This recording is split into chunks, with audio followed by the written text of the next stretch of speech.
for coming. Our guest lecturer today is Hamid Rahmanian.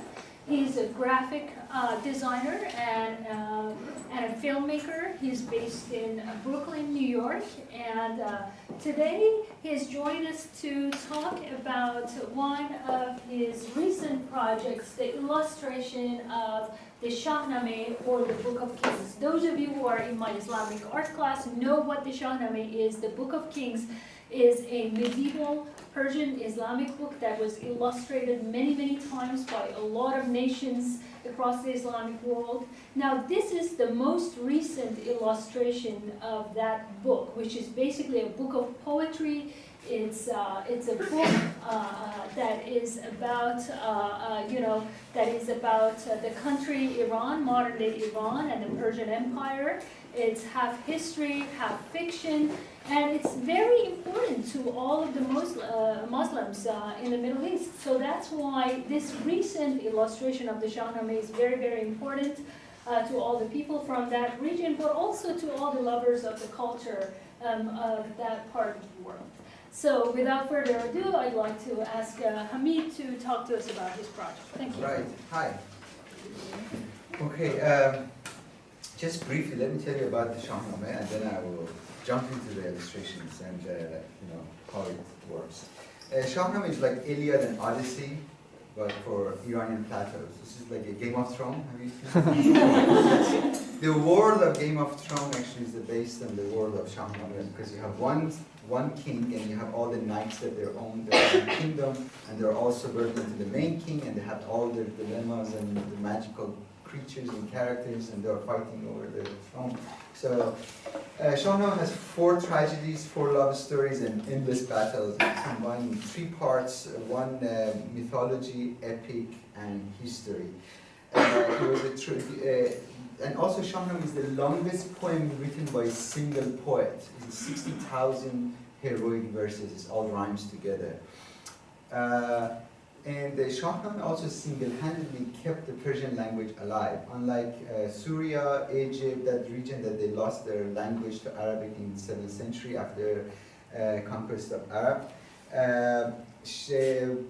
Iranian, they kept the language alive because of Shahnameh. So is it exactly 1,004 years and 6 months ago, Shahnameh, exactly, because the poet has a signature at the end of the book. And to these days, we can read it and you understand it. It's not like archaic language. It's alive.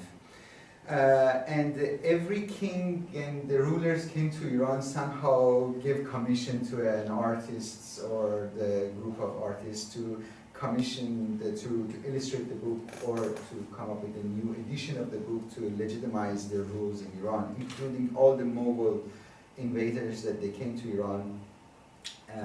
They did that. So it's kind of boring when you read Shahnameh. It's like Iliad and Odyssey. So therefore, especially for the new generation, so I thought it would be fun to create an edition that would not be boring. It would be fun and accessible English. So because if you see the original Shahnameh that has been translated, there's only one actually translated fully. It's like 8 volumes. You really have to love Iran to read these 8 volumes books. But there is other editions, like Penguin edition, that like 1,000-page without any illustration. So I embarked with the impossible task of sort of commissioning a translator, and also spending all my livelihood and everything to actually create another edition of Shahnameh, so actually young generation can read and enjoy it, and also it's entertaining when you go through it. This is over 500 pages of illustrations, and altogether is not more than 100 pages of text, but everything is being adopted from the original language. So let me go through it. So the way I actually illustrate, there is a tradition of illustrating Shahnameh before even Ferdowsi put it into the heroic verses. There is over 1,400 years of history exists that these plots, it's been illustrated through various forms of fresco or the ceramics or paper. But in this 1,400 years, 1,200 years to be exact, the tradition, there was a lot of plots that they never been illustrated. So to give it some kind of fresh look to the illustration, so I sort of chose the plots and stories that has never been illustrated. Like for instance, the thoughts of the character, or when the characters like in here. I don't know how much you can see it in this projector, but these are the plots that hardly ever been illustrated before. And there's also themes of nightmares and dreams, so many of them in the stories that also never been illustrated, so I start sort of thinking about illustrating these plots. I had a huge collection of the scanned images, over 15,000, when I grew together in the course of 6 months. And I sort of hired 2 people with myself, just scanning over 93 books. And what I did, I actually worked like a DJ. Instead of sampling music, I sampled miniature lithographs from late 14th century to mid 19th century, anything that influenced by Persian paintings, from Mughal India to all the territory of Ottoman Empire, which is right now until Mediterranean Sea. So I collected over 8,000 pieces of ear, mustache, headband, feathers, heads, hips, down, the shoes, and these are all recombined together. The inspiration of this illustration actually comes from the poet Ferdowsi himself, because what Ferdowsi did, the poet, he collected and put together millennium-old epic tradition and mythology of the Iranian plateaus into 60,000 couplets. He didn't add anything into it. So what I did, I also went and collected and put together the entire history of the bookmaking and illustrations into these 500 pages. So these are just a few examples of these 500 pages that I have the book here to look at.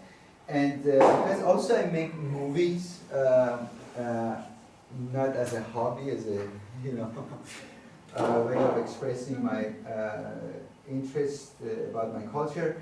I sort of have a very cinematic approach into the illustration and also the way it's been translated.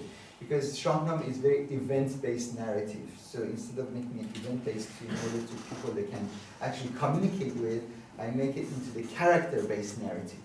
So with the translator Ahmad Sadji, we spent thousands of hours over Skype because he's in Chicago, I'm in New York, and going through like every page, so there's not many complicated vocabulary, and also you find the characters and follow the characters instead of following the events. So also in the illustration, like you can see, this is the night attack. It's as if like you're sitting, the camera is in the back, and then there is a army in the front in the silhouette, and then there is a fire in the middle. I felt that if I want to animate these illustrations, how would I have illustrated? So I had that in mind when I was illustrating it. Also, like Game of Thrones at the beginning, you have a map. We have also a map at the beginning of the book. So again, I give all these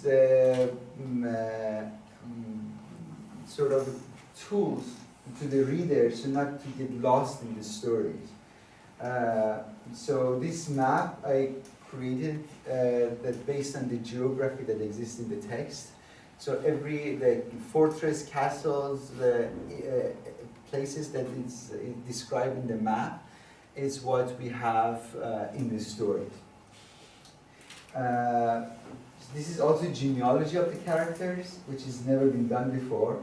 So I sort of map down who's who in the story so you don't get lost.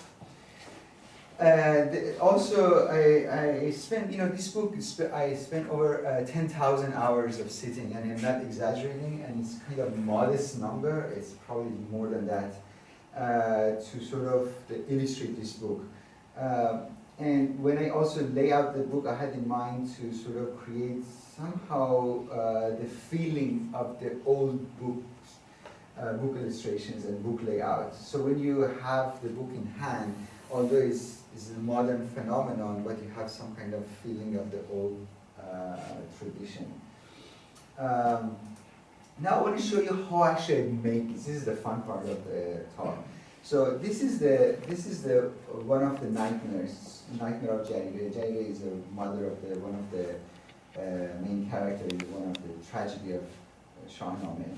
So what you see here is over like 60 pieces from over 30 manuscripts. So they're combined together, became this image.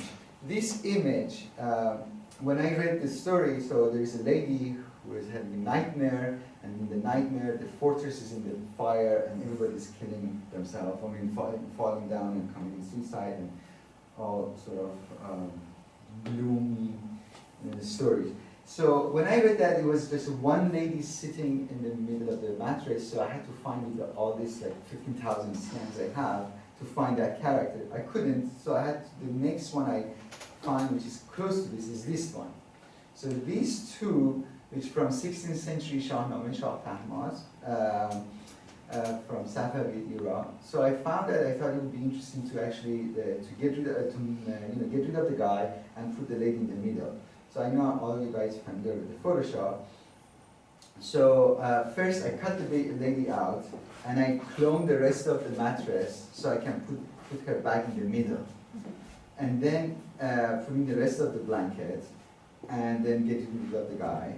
And since we've seen the characters before, because you can also follow all these characters in the story, you've seen her before in another illustration in the previous chapter. So I take the face from there that I created and bring it here, and then since she's dreaming, I close the eyes. So this is how all the book went together to become like this. As you can see, the right is just an example of how many layers went together. And then in the background, if you remember, it was a fortress. So fortress, that long, it came up from just this piece here. So I cloned the formation of this brick wall and make it like this. So this became this, and it sits for different pages, it sits from different perspectives. So, and that one, it went in the background of this mattress, and then I add some of the characters from different manuscripts. And as you can see, some of the characters that are not very attractive, I change it to the more attractive faces. So, so it's nicely, tell the story. And then I add the rest of the characters, it became like this. So this is every page that you see, it goes through the same sort of process. And some of them are not as complicated as the one I explained it, but looks much more complicated. Here what you see is this army is only came from the three pieces. One from the lithograph from mid-18th century, and then there is another lithograph from the master painter, Ustad Ali Wali Khoya. It's not an important name, but this guy was amazing.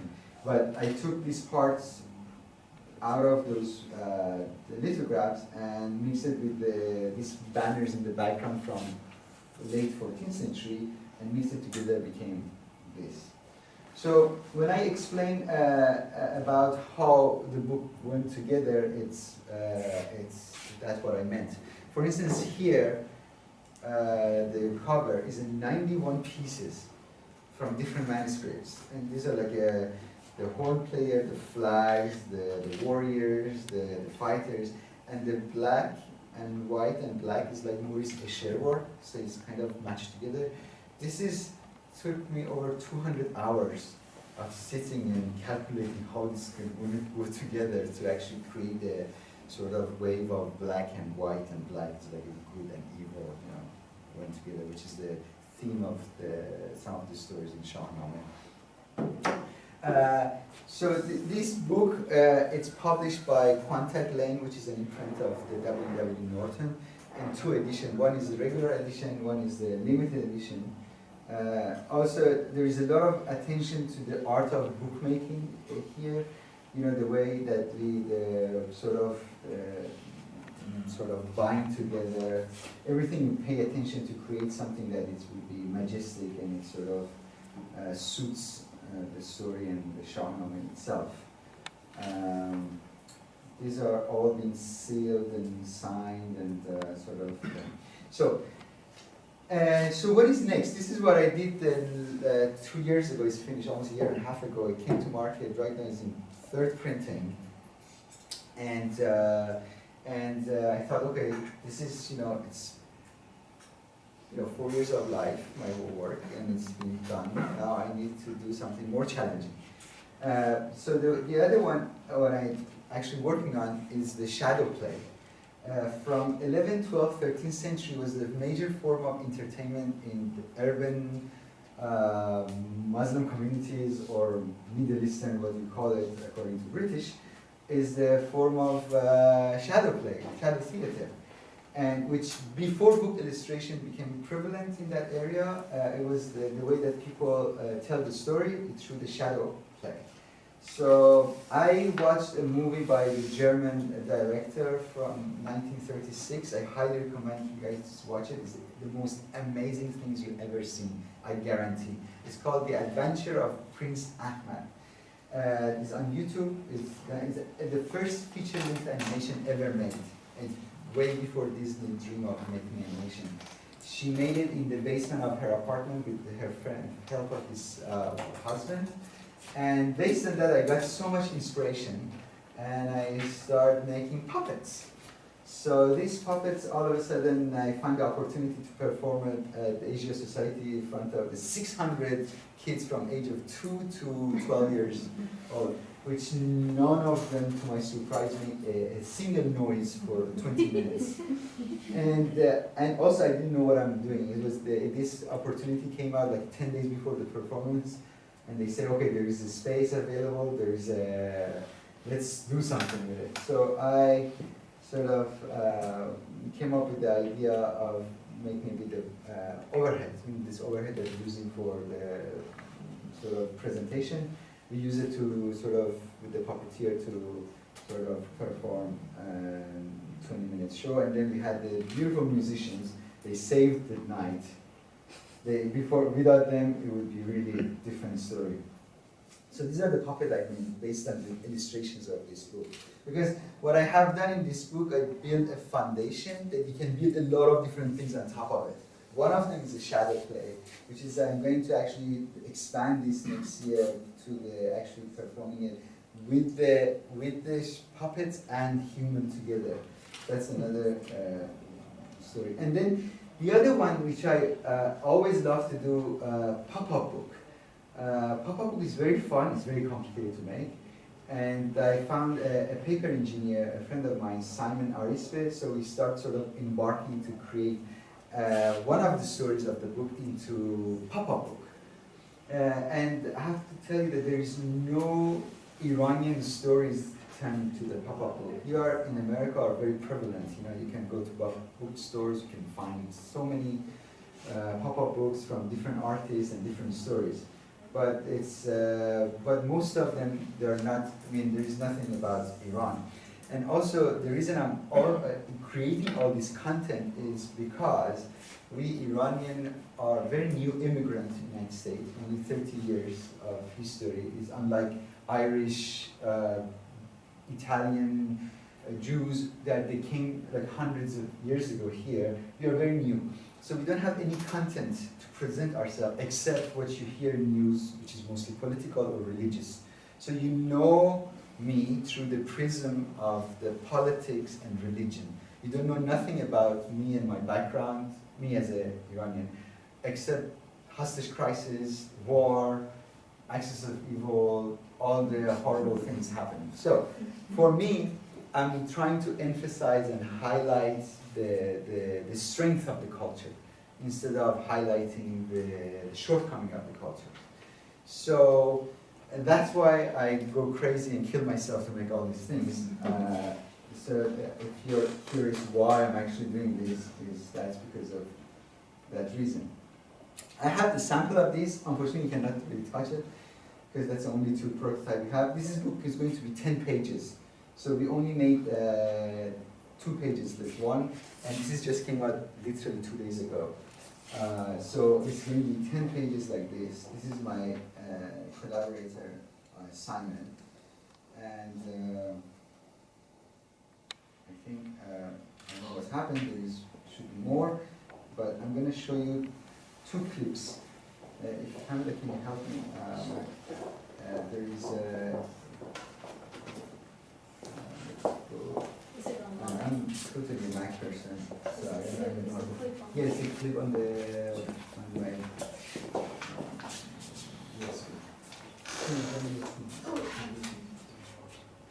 So I'm going to show you the. Let's go to this is the promo I made for the book. Let's watch this one. This is 1 minute.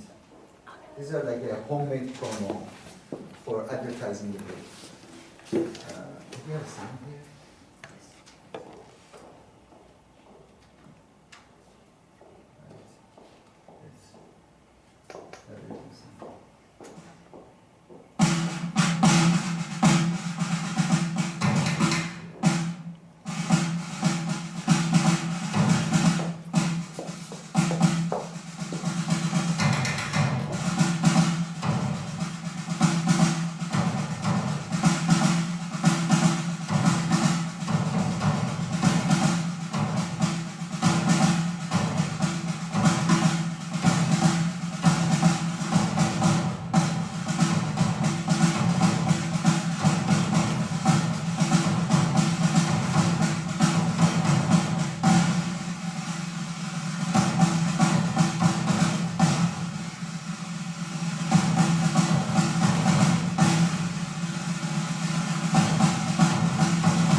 And now this is a promo I made for the pop-up book.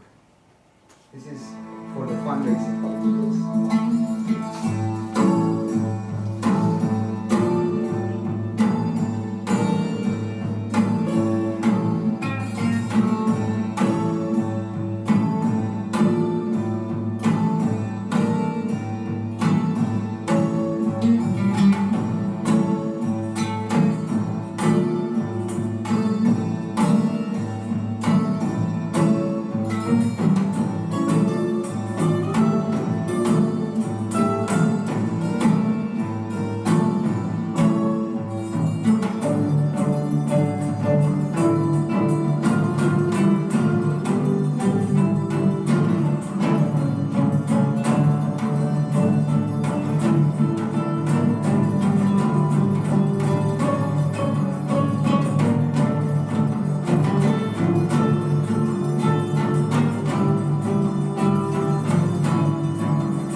This is the sort of materials to, and now I want to show you just like a little bit of, yes.